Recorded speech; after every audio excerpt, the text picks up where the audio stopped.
9h, Europe 1 matin. 9h-20 sur Europe 1, le Club Culture. Bonjour Héloïse Goua. Bonjour à tous. Comme chaque lundi sur Europe 1, vous revenez sur les meilleures séries télé de l'année à ne surtout pas manquer. Alors aujourd'hui, une série adaptée d'un des grands films de Jacques Audiard, Un prophète. Oui, le défi était de taille, transposer en série ce chef-d'œuvre de 2009.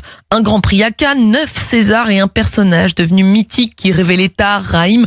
On se souvient tous de ce jeune détenu un peu perdu qui apprend en prison à survivre puis à régner.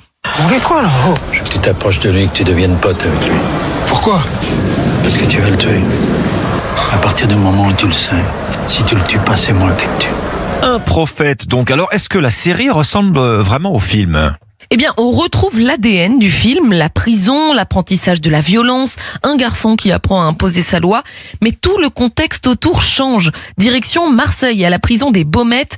Malik est un jeune Mahorais, il est envoyé en prison pour une affaire de drogue. Ce jeune homme est seul, déraciné, et il comprend très vite que pour survivre, il faut choisir un clan. Je m'appelle Malik El-Jabna. Malgré mes difficultés, je crois que aucun homme ne s'est trouvé dans une position semblable à la mienne.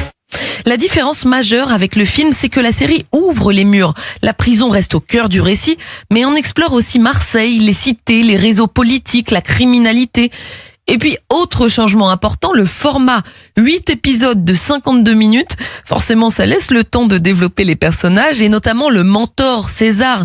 Dans le film, il était incarné par Nils Arestrup. Ici, c'est Samy Bouajila, très crédible dans la peau de Massoud. Une figure de pouvoir ambiguë, beaucoup plus politique que dans l'œuvre originale.